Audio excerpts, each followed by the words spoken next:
शन्नो मित्रः शं वरुणः शन्नो भवत्वर्यमा शन्न इन्द्रो बृहस्पतिः शन्नो विष्णुरुक्रमः नमो ब्रह्मणे नमस्ते वायो त्वमेव प्रत्यक्षं ब्रह्मासि त्वमेव प्रत्यक्षं ब्रह्म वदिष्यामि ऋतं वदिष्यामि सत्यं वदिष्यामि तन्मामवतु तद्वक्तारमवतु अवतु माम् अवतु वक्तारम् ॐ शान्ति शान्ति शान्तिः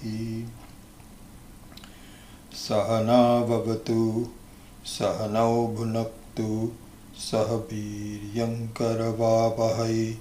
तेजस्विनावधीतमस्तु मा विद्विषावहै ॐ शान्ति शान्ति शान्तिः यश्छन्दसा मृषभो विश्वरूपः छन्दोभ्योऽध्यमृतात् सम्बभूव समेन्द्रो मेधया आस्पृणोतु अमृतस्य देवधारणो भूयासं शरीरं मे विचर्षणं जिह्वा मे मधुमत्तमा कर्णाभ्यां भूरिविश्रुवं ब्रह्मणः कोशोऽसि मेधया पिहितः श्रुतं मे गोपाय ॐ शान्ति शान्ति शान्तिः अहं वृक्षस्य रेरिव कीर्तिः पृष्ठं गिरेरिव ऊर्ध्वपवित्रो वाजिनीव श्रमितमस्मि द्रविणगुं सवर्चसं सुमेधा अमृतोक्षितः इतीर्थशङ्कोर्वेदानुवचनम् ॐ शान्ति शान्ति शान्तिः पूर्णमदः पूर्णमिदं पूर्णात् पूर्णमुदच्यते पूर्णस्य पूर्णमादाय पूर्णमेवावशिष्यते ॐ शान्ति शान्ति शान्तिः आप्यायन्तु मम अङ्गानि वाक्प्राणश्चक्षुः श्रोत्रमथो बलमिन्द्रियाणि च सर्वाणि सर्वं ब्रह्मोपनिषदं माहं ब्रह्म निराकुर्याम् मा ब्रह्म निराकरोत् अनिराकरणमस्तु अनिराकरणं मे अस्तु तदात्मनि निरतेय उपनिषत्सु धर्माः ते मयि सन्तु ॐ शान्ति शान्ति शान्तिः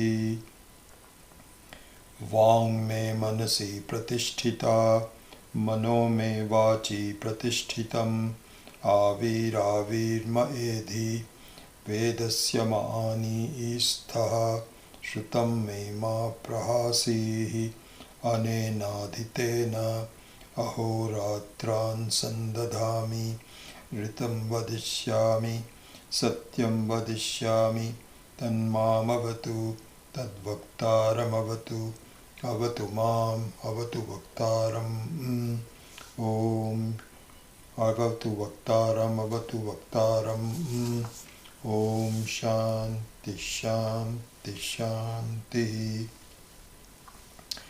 भद्रं नो अपि वातय मनः ॐ शान्ति शान्ति शान्तिः भद्रं कर्णेभिः शृणुयाम देवाः भद्रं पश्येम अक्षभिर्यजत्राः स्थिरैरङ्गैस्तुष्टुवागुंसस्तनूभिः व्यशेम देवहितं यदायुः स्वस्ति न इन्द्रो वृद्धश्रवाः स्वस्ति नः पूषा विश्ववेदाः स्वस्ति नस्तार्क्ष्यो अरिष्टनेमिः स्वस्ति नो बृहस्पतिर्दधातु ॐ शान्ति शान्ति शान्तिः यो ब्रह्माणं विदधाति पूर्वं यो वै वेदांश्च प्रहिणोति तस्मै तं हदेवमात्मबुद्धिप्रकाशं मुमुक्षुर्वै शरणमहं प्रपद्ये ॐ शान्ति Shanti Shanti Shanti. Shruti Smriti Purananam Alayam Karunalayam Namami Bhagavatpadam Shankaram Loka Shankaram Shankaram Shankaracharyam Keshavam Badarayanam Sutra Bhashya Kritau Vande Bhagavantau Punah Punaha Narayanam Padma Bhuvam Vasishtam Shaktim Cha Tatputra Parasharam Cha Vyasam Shukam Gaudapadam Mahantam Govinda Yogindra Mathasya Shishyam Shri Shankaracharya Mathasya Padmapadam Cha Hasta Malakam Cha Shishyam Tam Totakam Vartika Karamanyan Asmat Gurun Santato Manatosmi. Om Vishwam Darpana Drishyamana Nagari Tulyam Nijantargatam Pashyanat Manimayaya Bahiribhut Bhutam Yatha Nidraya Yat Sakshat Kurute Prabodha Samaye Swatmanamevadvayam Tasmai Shri Guru Murtaye Namaidam Shri Dakshina Murtaye Bijasyantarivāṅkuro jagadidam prāṅ nirvikalpam punaha maya kalpita desha kala kalana vaichitrya chitri kritam maya viva vijrambhayatyapi mahayogi vayasvechaya tasmai Shri Guru Murtaye namaidam Shri Dakshina Murtaye Yasyaiva Spuranam Sadatmakam Asatkalparthakam Bhasate Sakshat Tattvamasiti Veda Vachasa Yo Bodhayatyashritan Yat Sakshat Karanat Bhavenna Punaravrittirbhavambho Nidhau Tasmai Shri Guru Murtaye Namaidam Shri Dakshina Murtaye Nana Chidra Ghatodara Sthita Mahadipa Prabhabhaswaram Jnanam Yasya Tu Chakshuradhikarana Dvara Bahispandate Janami Titameva Bhantam Anubhatye Tatsamastam Jagat Tasmai Shri Guru Murtaye Namaidam Shri Dakshina Murtaye Deham pranamapi indriyanapi chalam buddhim cha shunyam viduhu stri balanda jadopamasthamiti bhranta bhrisham vadinaha maya shakti vilasa kalpita maha vyamoha samharine tasmai Shri Guru Murtaye namaidam Shri Dakshina Murtaye.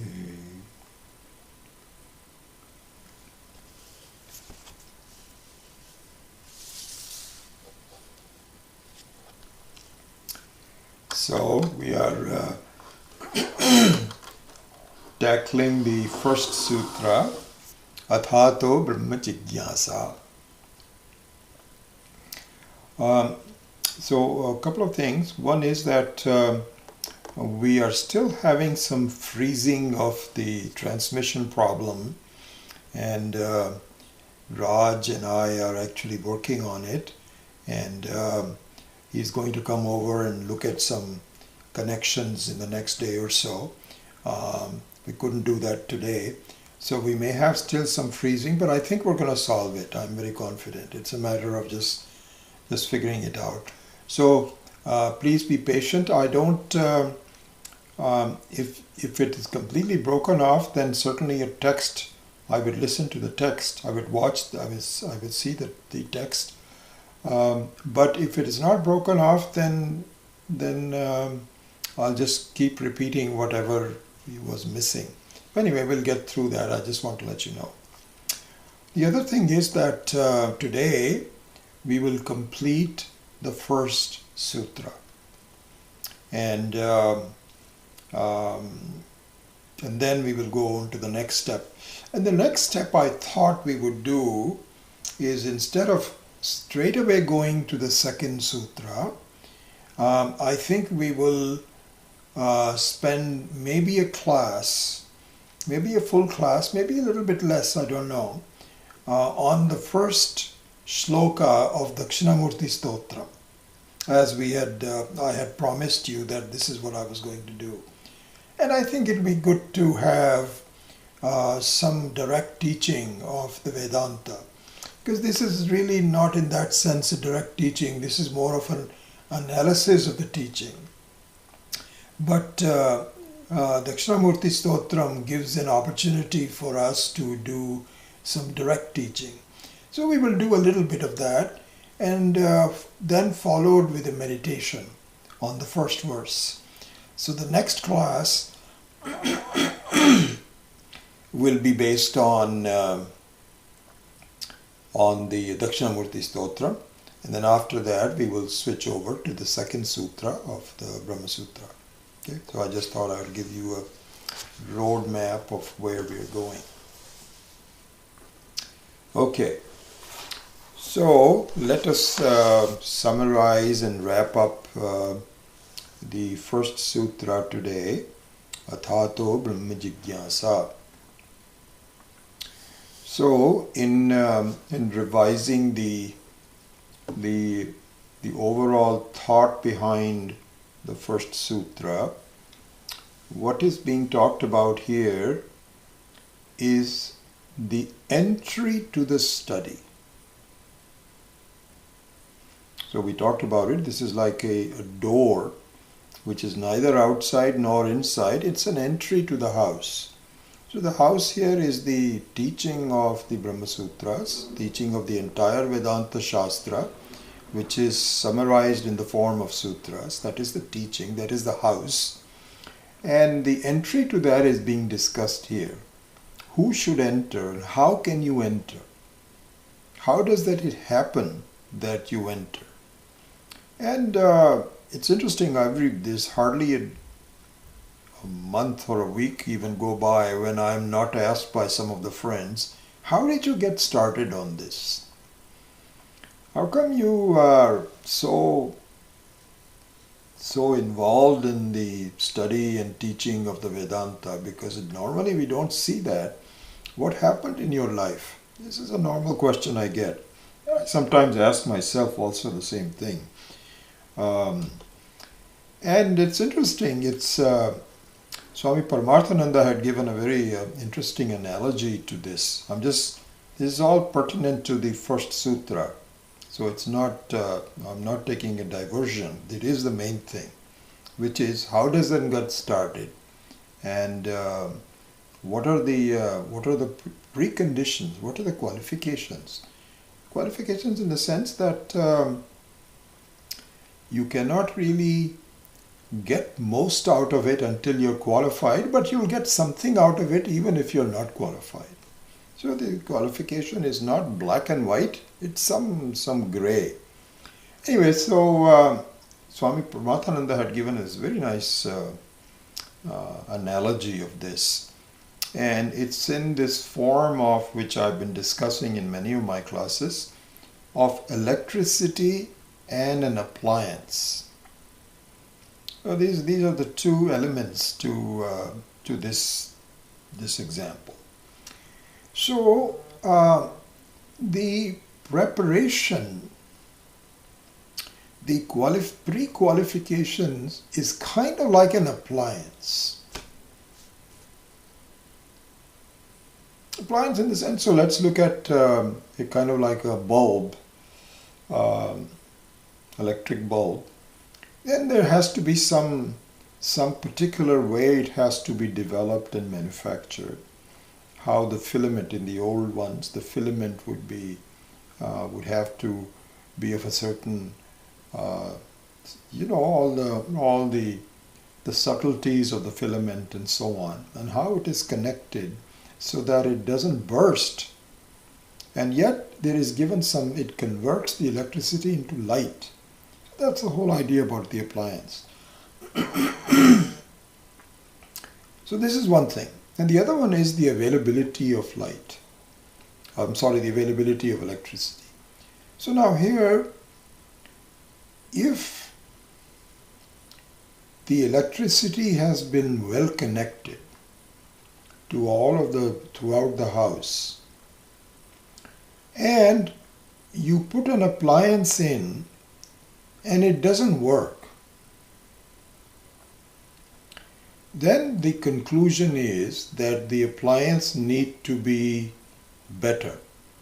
This is some defect in the appliance and it has to be improved, or a new one has to be put in. In that case, a new one has to be put in.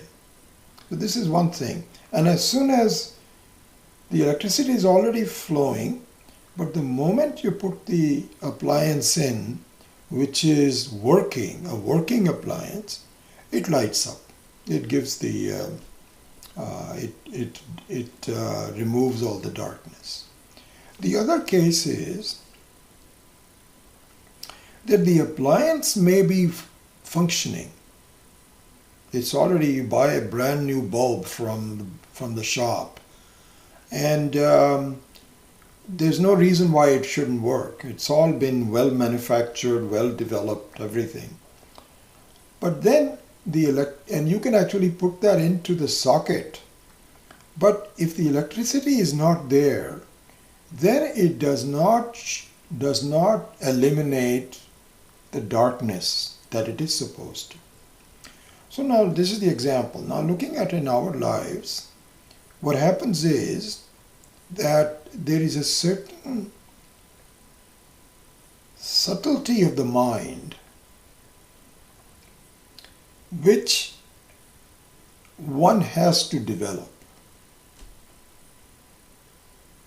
And we will go into this in more detail later on. In fact, it is very much central to the first shloka of Dakshinamurti Stotra, and really central to Vedanta. This is an important thing for us to grasp. It's nothing new. I've talked about this before. When we talk about the subtlety of the mind, what do you mean by that? What we mean by that is that our mind and the way of thinking is well suited to formful things in the life. Formful means they have a particular quality. Either they can be heard, or it can be seen, or it has a flavor, or it has a certain aroma, or it has some solidity, some kind of a thing. And this is how our mind works. It is really attuned to grasping formful things. And the entire life really is just full of such things. Okay? Along comes Vedanta, and it says the Atma is not something that you can, it is formless, and therefore you cannot see it. You cannot touch it. You cannot smell it. You cannot hear it. There is no aroma to it. Nirgunaha. So immediately the mind says, in fact, this is a topic for the second sutra, which is the Lakshana of Brahman. We'll go into this in wonderful detail. But just very shortly, if it does not have any guna, then we don't have the subtlety of the mind to grasp it. Because by the very nature of the fact that it does not have any guna, our mind says, why waste time on it? There's nothing to see. There's nothing to be explored. We cannot find it. Now, if a teacher comes in and guides us to say, yes, this is the way it is going to be. Even though it is nirguna, you can I don't say that you can experience it. You will see it, you will get it.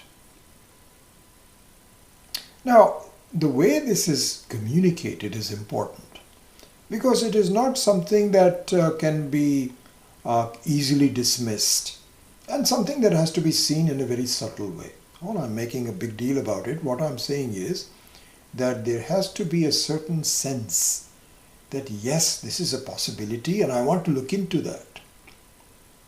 Okay? So this is kind of like how one gets started. So I remember when I was when I listened to Swami Chinmayananji in 1973, he was a very able person. He was very capable of communicating to me that this is where it is. And I already had some propensity that really the world was not giving me any answers. I was not happy with either myself or the world as I was conducting my life. So I was open to an alternative. See, I think this is key. It is key. So here's the thing, what happens. Going back to the analogy of Swami Paramarthananda. If I myself as an appliance was not functioning well, then even if the Upadesha, electricity is the Upadesha, it is the knowledge, it is someone like Swami Chinmayananji telling me, my God, this is the way you should look at it. This is the Upadesha, this is the electricity. So even if I was not capable of even grasping it for a second, I would have walked away from it. And this is what happens. You hear these swamis and so on and so forth, and they'll say, oh, interesting. Oh, he's a very wise person. He speaks very well and so on. But then you go your own way. Oh, I've got things to do. I've got, I've got my life to live. And yeah, this is interesting. I'll look into that later on. This is what happens. That means that the receptivity of the electricity, you were not even prepared for that. I was very lucky somehow or the other. I immediately said, oh my God, I cannot believe it. This is just incredible. And then, I'm not saying that I completely understood everything, but my commitment was that this is what is called Brahma Jigyasa. So, Gyatumichha. I said, this I have to know. You cannot dismiss this. No. The other part is that you as an appliance may have actually come up to a certain point and improved your, I wouldn't say that, I'm not just saying that I was superior or anything like that. It's just an openness to the possibility. Let's just say that. So a lot of people, for example, in fact in life, this is what he says, Nahi jnanena sadrisham pavitram iha vidyate. So the life itself is a pavitram. And you find people who are very selfless, who are really helping others and so on, and they have a lot of love, a lot of commitment to good things and so on. This is what subtlety of the mind is. There is something more than just selfishness about myself. So they are all there, but the electricity is not there. See, that's the other example. That you have a lot of very wonderful people, or millions of wonderful people in the world is not lacking. We are not any special or anything like that. So we have lots of appliances that are ready. But then somehow the touch of this teaching is not there. For whatever reason. For every reason, through their karma, karma phala, whatever it is, where you were born, and so on. So both ways it can be that way. So anyway, the first sutra, now to go back to the analysis and summarization of the first sutra. The first sutra, Athato Brahma Jigyasa, has these three segments. The first one is Atha. The second one is Ataha. And the third one is Brahma Jigyasa. You can even make it 4, Brahman and Jigyasa. But let's say Brahmanaha Jigyasa means the desire to know Brahman is the third one. The second one is Ataha, therefore. And the first one, which is really the important one here, is called Atha. So Atha here means, as we've seen in the analysis, it has lots of different meanings. Lots of meanings. One of them is Mangalacharya. Other one is Atha means now, a new beginning. So some of these books, which I might cite later on, go into a lot of detail about the various meanings of word Atha. So it is very scholarly done. Everything is taken and say, can it be this? Can it be this? Can it be this? No. So it says the only fitting thing here, and by the way, very soon we are going to go into the Shankara Bhashya, which will actually solidify this in a minute. But I'm just giving you the summarized version of this. So the word Atha means Anantaryam. Anantaryam means thereafter. So thereafter means what? So thereafter means after what? So first of all, people said, no, this is not thereafter, it should be begun. May you begin the study. And we saw that that is not appropriate, because you remember the example that we heard from Swami Dayanandji. You cannot mandate, you will have, that is, I want you all sit down here and start a desire for knowing Brahman. Doesn't happen. The mind will laugh and say, what are you doing? And the other part was, I want you all to be angry at this moment. It can't happen. So the Ichcha is not something you can be mandated. So this is what is called Adhikarartha. So therefore it has to just flow. And flow means what? It has to come from the previous state.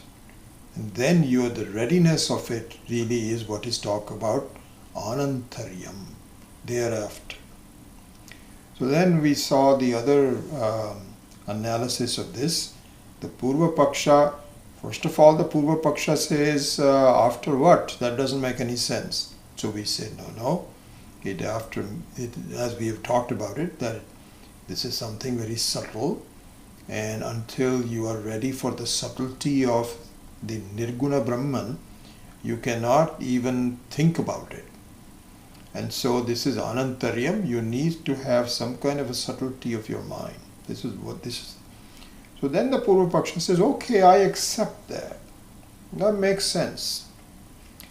But, so really, but what? Now what? So the Purva Paksha says, okay, I get it. It should be thereafter. But let it be thereafter the study of Karma Kanda of Veda. Yeah, it makes sense. Vedic knowledge is important and so on. But thereafter means what Vyasacharya meant to say was, first study all of the rituals and so on, and then go into Upasana and Jnanam. Let it be it should be a process. You cannot just sort of say it just happens and so on and so forth. Let's just do it very one step at a time. So let the first step be the understanding of the karma kanda. And so Shankara says, no, don't accept that. Why not? Because for several reasons.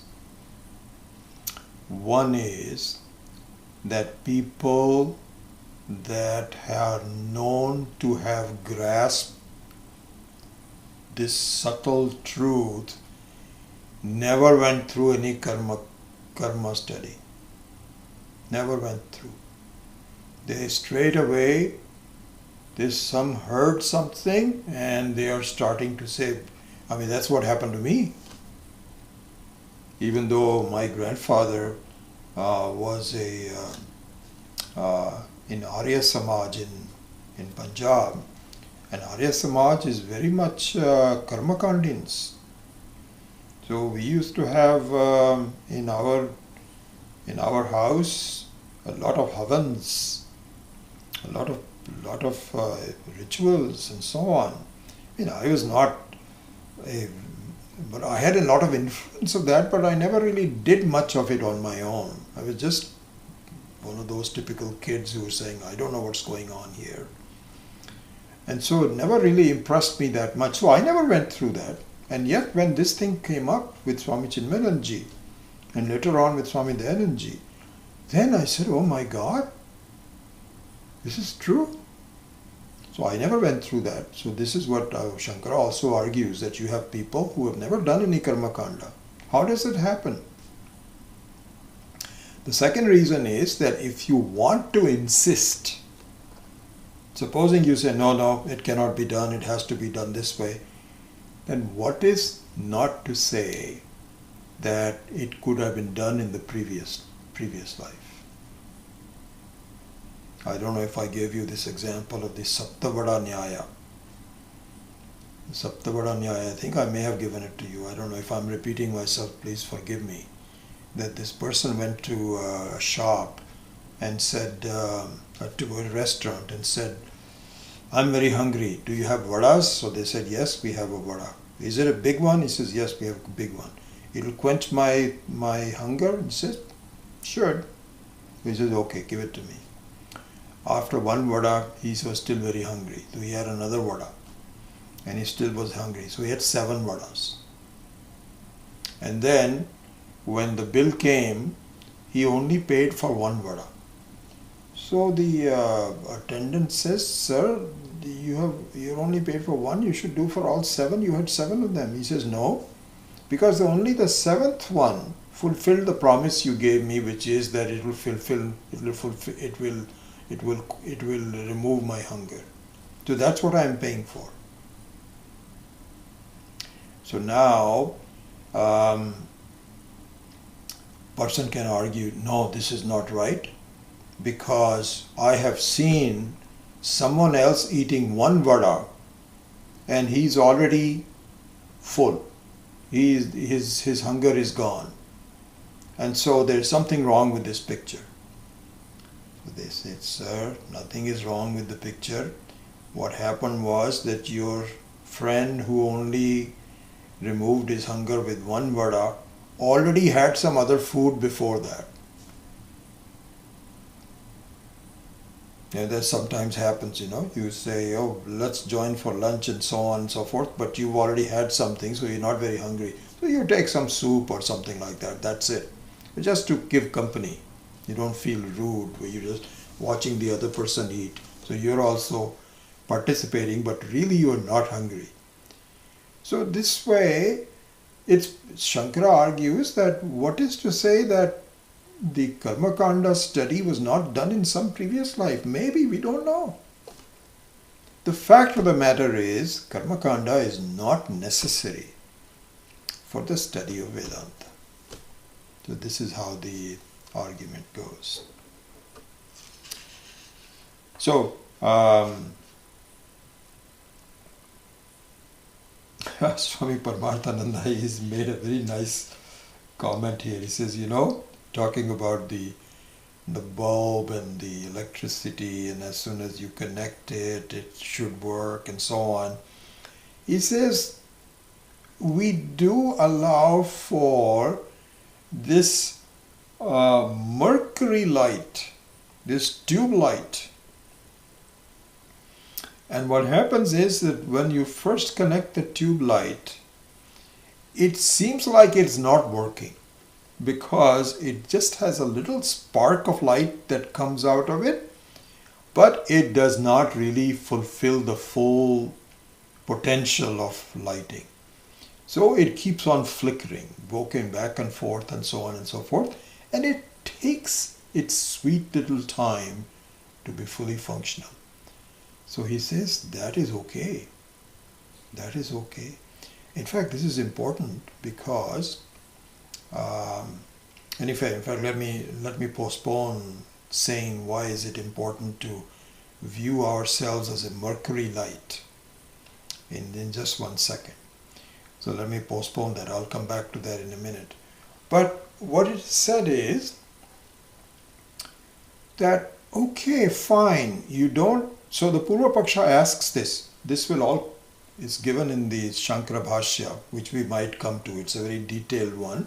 I hope I'll have the time to go through all of that. But anyway, the Purva Paksha says, okay, you are telling me that the study should be done thereafter. That's the meaning of the word atha. So we say, yes, we say that. You're also telling me that Karma Kanda, the ritualistic part of the Vedas, is not necessary. So we say, okay, yeah, that's also necessary. Then what is it after what? You talk about some qualifications. You've rejected my contention of what the qualification is. You tell me what the qualification is. So there we say the subtlety of the mind. Subtlety of the mind means what? Can you define it? Yes. This is the sadhana chatushtaya. Viveka vairagya shatka sampat, samadhi shatka sampatti and mumukshutvam. This is the qualifications that allow you to begin the study of Vedanta. Now we can go back to this mercury light example. So then the Purva Paksha asks, is it therefore you are saying that you should have completely fulfilled the sadhana chatushtaya before beginning the study of Vedanta? You cannot say that, no, it's not for you, it's not for you. Let me test to see what your thinking is and so on and so forth. It's not like that. Then how is it like that? How is it? It means the study can begin, but as you improve your mind, you get more and more of it. This is the example of the mercury lamp. Beautiful example, I think. That the electricity is flowing in and the appliance is such that it does not immediately fulfill the promise of the electricity in emanating light. It takes a little while and sometimes it quivers. Sometimes you feel like, oh, I think it's not going to do it. But it catches on. That's okay. So what this means, I think, is that in the study of Vedanta, that the simultaneity of sadhana and sadhya is okay. Sadhya means what is to be known clearly is sadhya. Until you become siddha, it is sadhya, to be known, yet to be known, yet to be understood. Sadhana means that the means to understand all the antakarna shuddhi, the sadhana chatushtaya and so on, the subtlety of the mind. So the sadhana and sadhya don't have to be sequential. They can be doing at the same time. So here one can even take another example, not the mercury example, that if you have an appliance that needs to be fine-tuned, then it may be good that you actually connect it to electricity and then do the tuning. So all it means is that you don't have to wait for your mind to become very subtle. In fact, the very pursuit of the knowledge itself accelerates the antakarna shuddhi.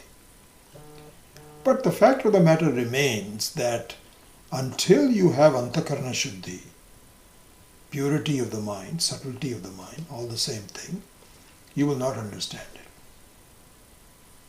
it. So you cannot say this doesn't work. Let me try something completely different. The Vedic knowledge, the Hinduism doesn't work. I've been doing it for 15 years and I'm still the same. So let me try Buddhism. Let me try Jainism. Let me try some completely different thing and so on. No. Stick with it.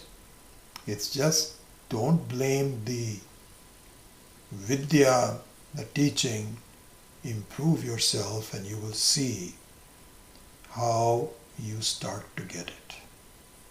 So this is kind of like the meaning of the first jigyasa. The first sutra, which is called Jigyasa Sutra.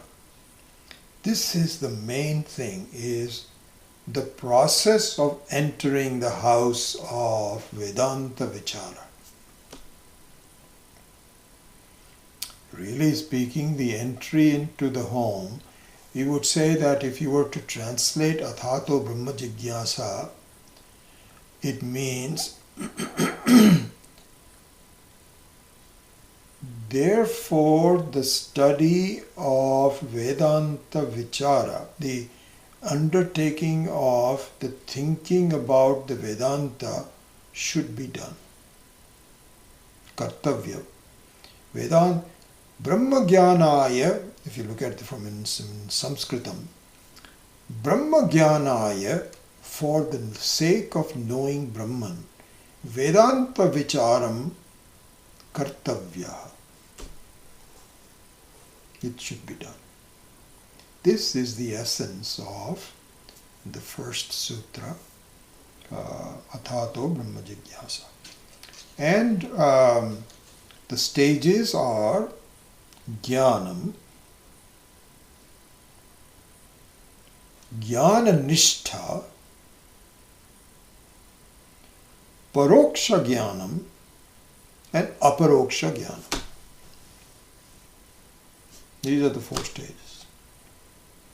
First this is what is Shravanam and Mananam and Nididhyasanam. This is another way of expressing it. First you have to see what is the subject matter, and to fully grasp it, and then you begin to in the words of a typical words, you begin to experience it. You're already experiencing it. It's not a brand new experience, but you did not interpret it properly. Interpret it properly means that it's exactly the same example that I'll give, that you are already a room space. It's not as though you don't have the experience of the space, but you take it as a limited space. So that feeling that I am now not a limited space, in fact, I am limiting the room. The room is not limiting me. Is going from Jnanam to Jnananishtha to Paroksha and then to Aparoksha. This is the process that we go through. Okay, so with that, the word analysis segment, which is the Vishesha Jnanam, is now over, and what is just left is a summary of the whole thing. which I will pretty much do with the text. But just one thing. So this is the topic, and the topic is what is called Adhikaranam. And Adhikaranam is the only topic of the First Sutra. Later on in the Brahma Sutras, each sutra will have multiple topics, multiple Adhikaranams. But the first four sutras have one Adhikaranam per sutra. So here the Adhikaranam. Adhikaranam means what is the main topic we are studying. We should not lose sight of that. It means the entry into the Brahma Vichara. Tathato Brahma Jigyasa. Knowing, having an intense, how does one get an intense desire that this is what I want to do? How? This is the topic. And so there is actually a definition of what an Adhikaranam is. What is a topic? So this he says, Vishayoho Vishayaschaiva Purva Paksham Tatha Uttaram Sangatim Chaiti Panchangam Shastre Adhikaranam Smritam. Vishayoho Vishayaschaiva Purva Pakshas Tatha Uttaram Sangati Chaiti Panchangam Shastre Adhikaranam Smritam. So it has five parts to it. A topic has 5 parts to it. It must have 5 parts to it. It must have a Vishaya. Vishaya means a subject matter. What is the subject matter? Vedanta Shastra Vichara. This is the subject matter. Then the second one is the other Shakara with Shanti, that Shanti Shakara, which is called Vishaya, not Vishaya, but Vishaya. And it's also called Samshaya, means a doubt. What is the Vishaya? Vicharaniyam va nava. Is it worth my inquiring into or not? Should I start the study? Should I go to the class or not? This is the Samshaya. This is the doubt. And the Purva Paksha says, don't go to the class. Don't go to the class because you yourself said it cannot be seen, it cannot be heard, it cannot be touched, it cannot be smelled, it cannot be nothing. What am I going to do? This is useless. You guys are you're just talking nonsense. Swami Paramarthananda quote, there was a Time magazine cover some time ago. I don't remember this. I don't think I've seen it. And the Time magazine talks about the analysis of consciousness. What is consciousness? This is what the whole issue was. I mean, Time magazine means it's not a scientific, but there can be scientific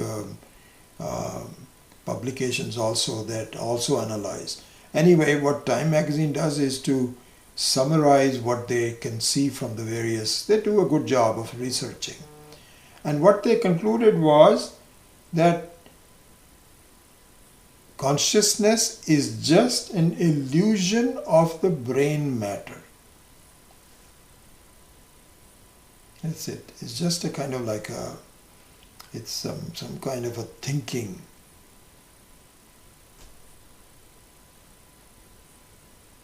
So anyway, so they say there is no Brahman, there is no consciousness, there is nothing of that. Don't do it. Don't do it. No, let's not go to the class. Let's do something else. And because of that, all the Sambandha is also there, not there. Sangati, everything is not there. So there it is said. Siddhanta. Siddhanta is, no, they are all there. Brahman is there because you are there. It is you. You don't need to prove yourself. You are there already. And Moksha is there because you cannot imagine the number of people who have validated, yes, one can be totally free while living. You don't have to be dead. If you are dead, like you are in sleep, you cannot have moksha. Actually, you have moksha, but you don't understand it. So death also will be the same. So the cessation of all the problems is not moksha. It is the fact that the problems are no longer reality to you. This you have to see. This is moksha. And prayojanam and sangati, it is all there. So there is the analysis is that it is a topic, it is an adhikaranam, and even though you have doubts about it and so on, no.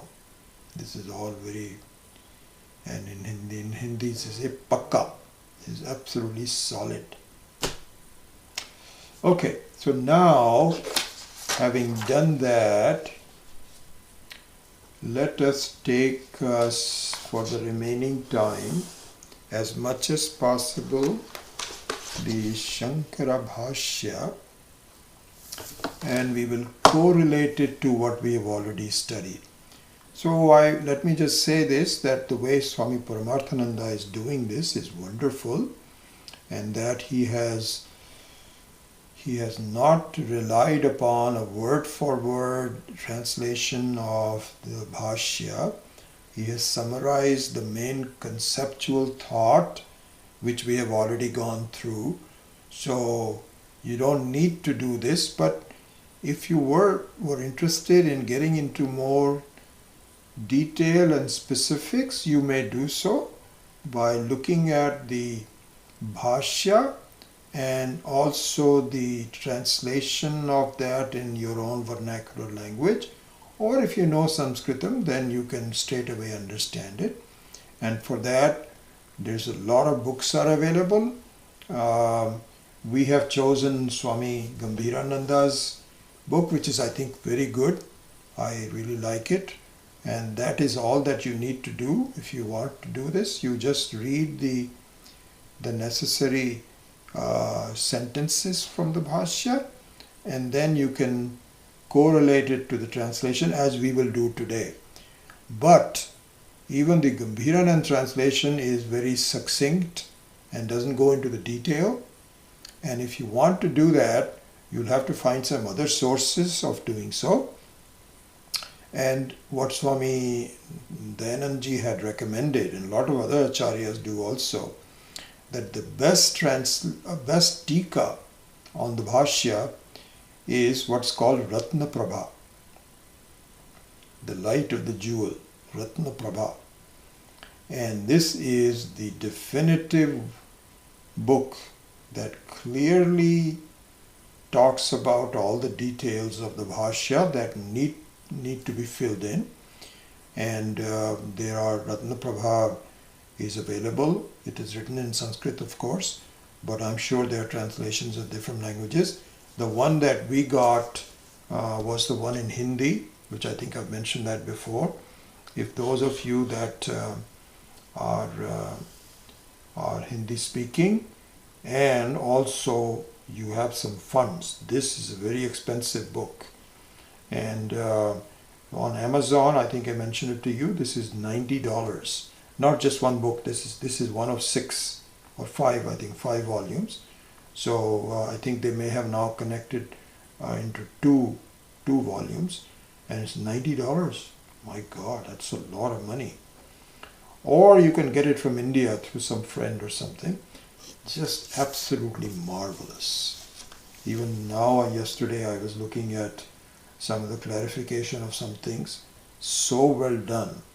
Incredible. So at each page you will have the Shankara Bhashya, a Hindi translation of the Shankara Bhashya, then the Ratna Prabha, and then the Hindi translation of Ratna Prabha, all on one page, page after page after page.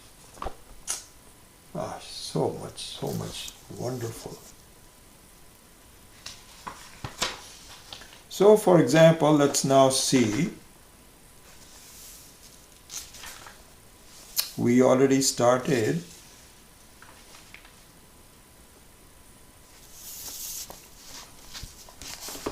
to do it last time. So anyway, I won't do this part of it.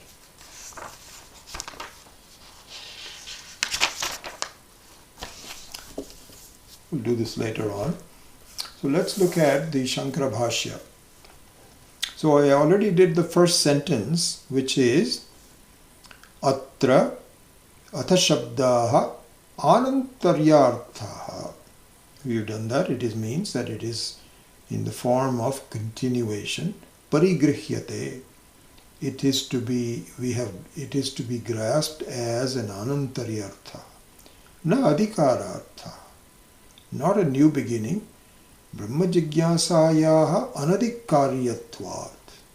It gives the logic for why it is not an adhikara, why it is not to be mandated, because the desire to know Brahma cannot be mandated.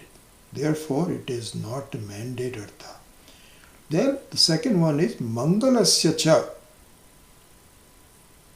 Vakyarthe. In the topic of Mangala Vakya, as it is an auspicious beginning, that's not the meaning of that. Samanvaya abhavat. Samanvaya means it doesn't fit here. I think Swami Gambhirananda says it is syntactically, he uses this word. What does he say?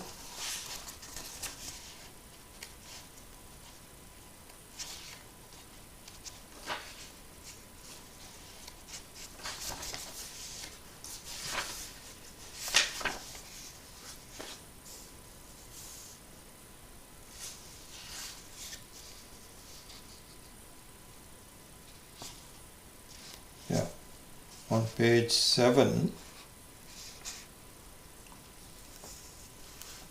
on the top of page 7, he says, and the meaning auspiciousness cannot enter syntactically into the purport of a sentence. Old English. But then he says means that it doesn't make sense in the sequence. That's really what it means. Why not? So now Shankara gives the reason why it cannot fit syntactically. So, Mangalasya cha Vakyarthe Samanvaya Abhavat. So this word Samanvaya is an important one and appears quite a few times in the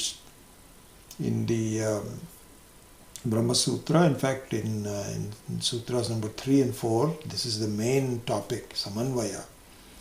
It means consistency, relevance, making sense, all of those kinds of meanings. So Samanvaya Bhavat means that there is no, it doesn't fit here. There's no fit. Why not? Arthantara prayukte eva hi atha shabdaha shrutya mangala prayojanayoho bhavati. Purva prakrita apekshayascha phalataha anantarya avyatirekat. It's a long sentence, but it basically means that the auspiciousness is not the specific meaning of the word atha. Just the anantaryam artha, the meaning that it is a thereafter, and how it flows from the readiness to understand to moksha itself. The entire thing is nothing but mangala. So he says that, so that's the meaning of this. So let me repeat that. So, arthantara prayukte eva, arthantara prayukte means that if you look at another meaning of the artha and ataha and Brahma Jigyasa, all of those kinds of things, the entire meaning, not just the word atha, अर्थांतर प्रयुक्ते एव हि अथ शब्दाः, शब्दः, not शब्दाः, शब्दः श्रुत्या मंगल प्रयोजनो भवति. Only then can it be effective as a mangala and having some sense, some reason for doing it. Prayojana bhavati. Purvakrita apekshayascha phalatah anantarya avyatirekat. So he says that the giving of the fruits of the continuation of the process is the same as Mangala Vakya. So it's a kind of like, it's a very technically obtuse one, but I just wanted to follow the Shankara Bhashyas, and you can look at the exact meaning in Gambhirananda. So I think I'll follow this, not really go word for word, but just to give you an overall sense of it. So in summary, what it is saying is that listen, this is all about the Atha Shabda. In this first long paragraph, I don't have a page number, but there's only 2 pages to this the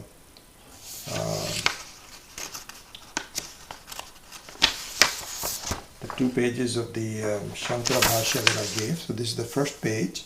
In the first page, the long first paragraph is Atha Shabda. Then the second paragraph in the middle of the page is Ataha Shabda.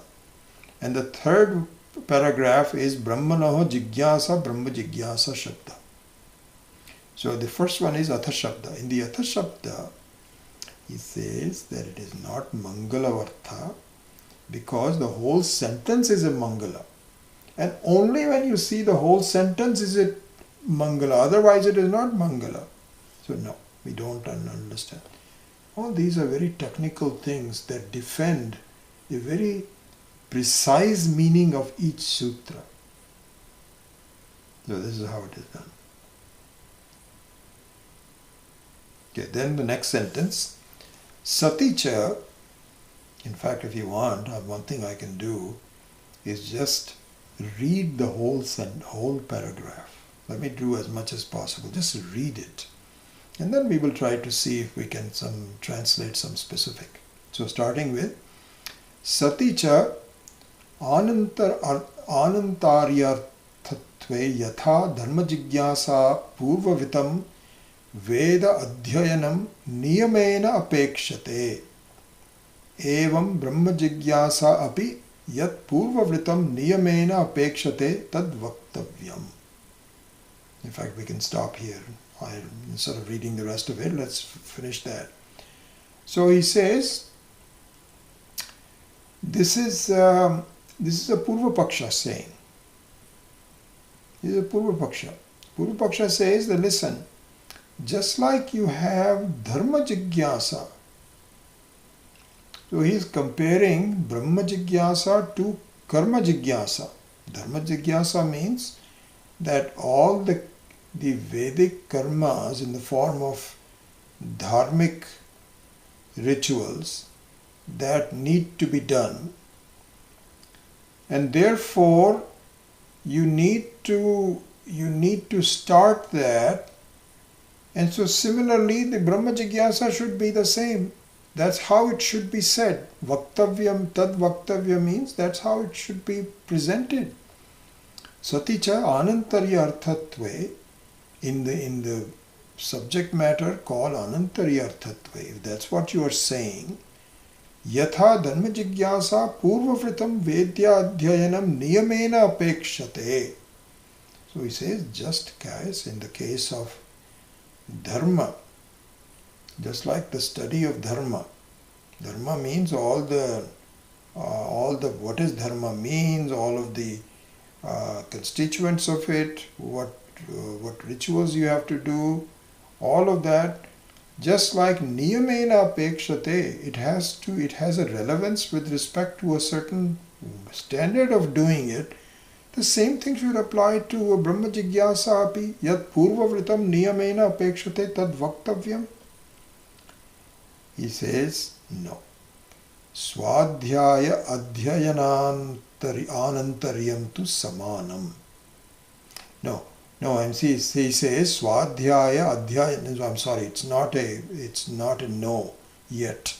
He says Swadhyaya Adhyayana Anantaryam tu Samanam.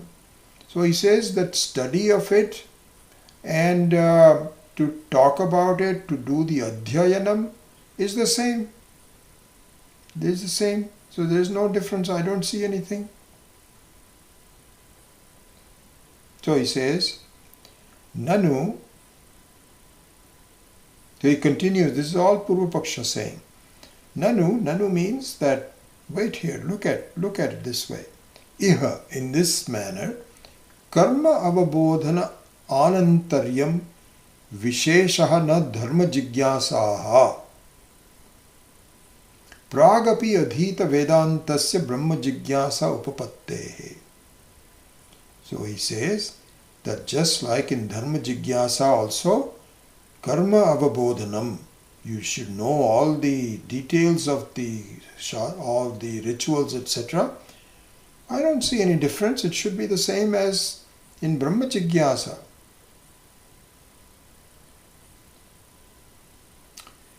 So there is actually I found a typo. It didn't make any sense to me, so I went to the Ratnaprabha, and so there it made this. There was a correction here. So the next sentence is Yathacha Hridayadi Avadananam Anantarya Niyamaha Kramasya Vivakshitatvat Na Tatha Iha Kramaha Vivakshitaha Shesh Sheshitve Adhikrita Adhikareva Pramana Abhavat Brahma Jigyasa Yoho. A very technical sentence here. I'll just give you the overall meaning. So what Adi Shankara is saying is there is a difference between Dharma Jigyasa and Brahma Jigyasa. There, in order to do the rituals, you have to know all the constituent parts of it, and it has to be done very systematically. And here the same thing doesn't apply. Same thing, because it's a direct jnanam, you don't have to go through a lot of, either you get it or not. That's the point. And yes, we have ways of understanding, but it is not the same as the karma krama. No. Then he says phala jigyasasya bhedacha. And so he says that even the results of the two things. What two things? Dharma and jnanam. Karma, in other words, dharma can be substituted by the word karma. So karma and jnanam, the results are completely different. The objectives are different. That's what he means. Phala jigyasasya abhedacha. Phala jigyasasya bhedacha. He says, furthermore, there is a bheda between phala jigyasa. How? He says, abhyudaya phalam dharma jnanam tatcha anushtanam apeksham. He says, abhyudaya phalam dharma jnanam. So, the result of karma, dharma jnana means karma jnanam. The result of karma is abhyudaya phalam. Abhyudaya phalam means prosperity. Some temporary happiness, feeling that I am doing well. This is called abhyudaya. Having some satisfaction. And nishreyasa phalam tu brahma jnanam.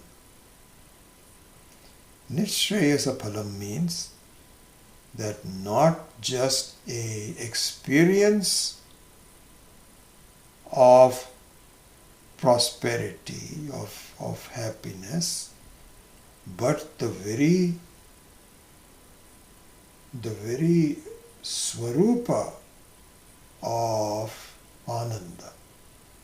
See, this is what is, again, these things are very technical, so we are just doing a lot in this. So there's a difference. So one is that you experience happiness. This is Abhyudaya. Nishreyasa means you don't even experience happiness, you are happiness. You feel that my nature is an unchanging Ananda. Completely different. They're not comparable. That's why it is, he says, Nishreyasa phalam tu brahmagyanam nacha anushthānāntara apekṣam bhavyascha dharmaha jigyāsya na jnana kale asti purusha vyapara tantratvat ihatu bhutam brahma jigyāsam nitya vrittatvat na purusha vyapara tantram. Anyway, again, I'll summarize all this where he says that in the case of karma, this is purusha vyapara tantratvam. Means it has a transactional happiness. It's completely different. How transactional happiness? You feel, supposing somebody has a very happy expression on the face, and you ask the person, "Hey, I'm so happy. I like you seem to be very happy. What happened?" I mean, we are expected to be happy all the time, but this extraordinary happiness where you're smiling, laughing, giggling, and so on, always has a reason. So this is called vyapara tantratvam. And usually you'd have it, you'll say, "Oh my God, I won a lottery." Oh, that's good, wonderful. Or usually much less than that, some minor lotteries that your daughter got into Stanford. My goodness, really? That is so wonderful. Or my son got married. Oh wow. So this is what is called vyapara tantratvam. And Brahmagyanam, however, is not like that. There is no vyapara. There is no transaction. There's no reason for it. There's no cause for it. You see, karma, jigyasa has a cause. Brahma jigyasa has no cause. No cause means because I have no connection to anything. I am what I am. And if I think I am a limited person, then I don't know it. But if I knew that I am an unlimited person, then the very swarupa of Satyam Jnanam Anantam has no vyapara whatsoever. All those thoughts this is very loaded sentences really. These are meant for people who have been studying for a while. So that's what he means.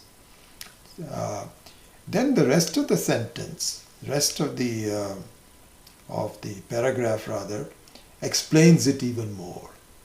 That's how it is. I'm running out of time. And similarly, the second paragraph on the Ata Shabdaha, this is a much shorter one. So he says, Ata Shabdaha Hetu Artha. Hetu Artha means that it is a Shabda, it's a subject for a cause. And what is the cause? The cause is that without Vedanta Vichara, you cannot get moksha. This is the thing. This is the cause. Therefore, Ataha Vedanta Vichara Kartavyaha. Athato Brahma Jigyasa Astu. And then the third paragraph is Brahma Jigyasa. So, I think we'll have to shorten the Brahma Sutra Bhashya word for word analysis. Otherwise, it'll just take a much longer time. We can do it if you want. I think one of the students had asked me, how much time do you want to devote to each of the, and I think I told him 3 or 4 classes. Even that I think is too short. I think we'll probably go more than that. But if we were to follow the exact, I mean, I'm telling you that in PRC in 1982, because this was the final portion of our 2.5-year course with Swami Dayanandji. I think I have it somewhere in my notes, but I think we took 3 months, maybe 2.5 months, somewhere between 2.5 to 3 months of daily study with 2 classes to finish the 4 sutras with all the detailed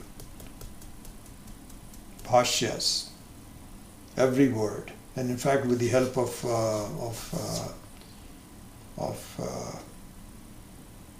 this book, Ratna Prabha. This is how much time it takes. I don't think we have that much time, and I believe that the way Swami Paramarthananda has summarized the conceptual thought, I think we will stay with that.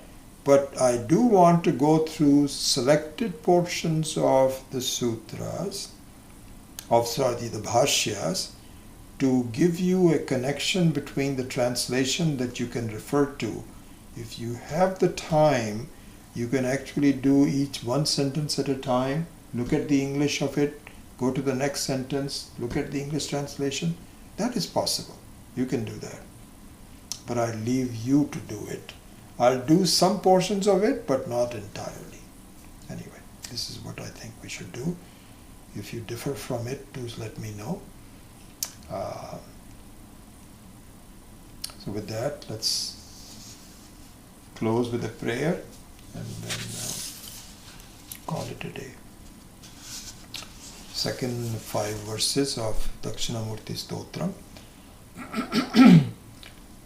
Rahu grasta divankarendu sadrisho maya samachadinat sanmatra karanopasamharanato yo bhut sushuptaf puman pragasvapsamiti prabodha samaye yaf patyabhigyayate tasmai Shri Guru Murtaye namaidam Shri Dakshina Murtaye Palyadishu vapi jagradadishu tatha sarvasvavasthasvapi vyavrittasvanuvartamanamaham ityantaspurintam sada svatmanam prakatikaroti bhajatam yo mudraya bhadraya tasmai Shri Guru Murtaye namaidam Shri Dakshina Murtaye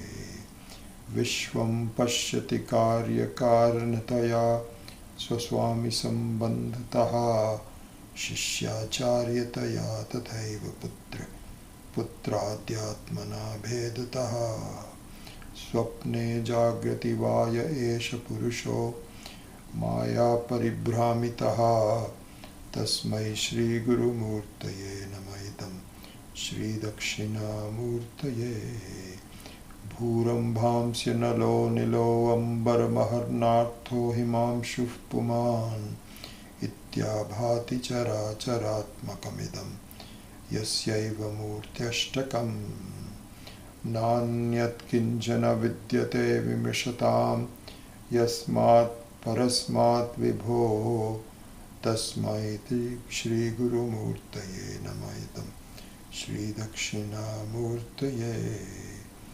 Sarvatmatvamiti sprutikritamidam yasmatamushminstave tenasya shravanat dattamananat dhyanat cha sankirtanat sarvatmatvamahavibhuti sahitam syadishwaratvam swataha siddhyetat punarashtadha parinatam chaishwaryam avyahatam Ashubhani nirachashte tanoti shubhasantatim smriti matrena yat pumsam brahmatan mangalam param Atikalyana Rupatvat Nitya Kalyana Samshayat Smartranam Varadatvat Brahmatat Mangalam Viduhu Omkaraschat Shabdascha Dvavetau Brahmanah Pura Kantham Bhitva Viniryatau Tasmat Mangilakau Vubhau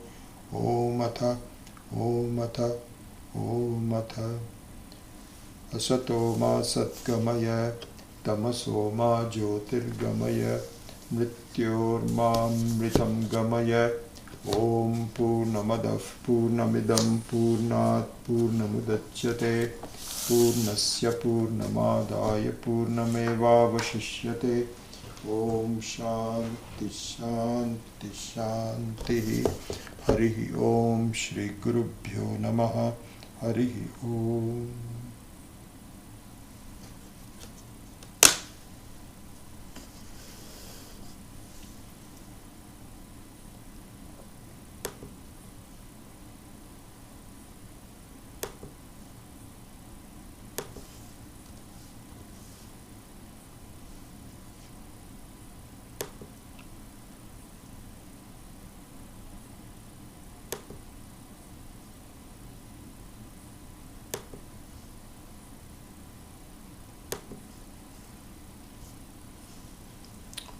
All right. Quite a few people, 49 people, that's a lot.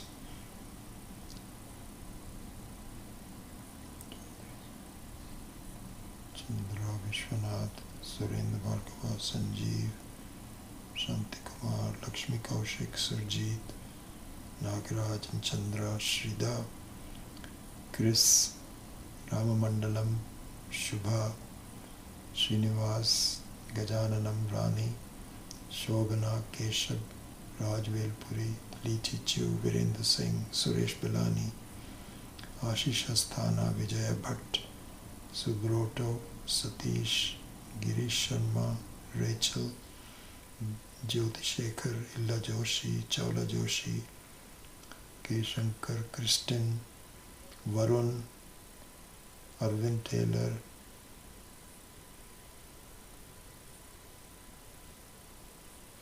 wonderful, very nice to have you all. Question that the book has mostly in English translation, trying to connect with Sanskrit, how to do. So yeah, it's not easy. I think what you would have to do is, you will have to, I think what I like about this book is that it is sentence by sentence sequencing. So he has not missed anything.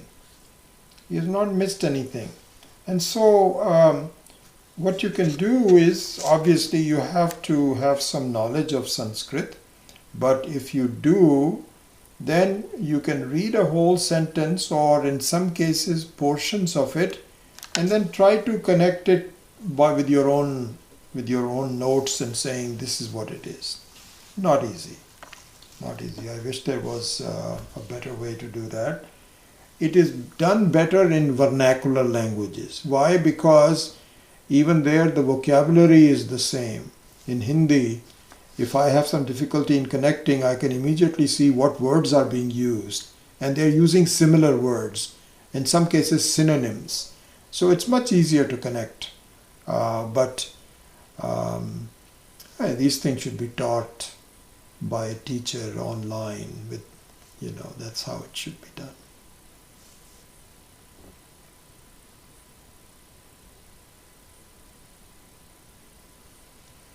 All right, there's don't see any other questions per se. Ganeshan, good to see you there.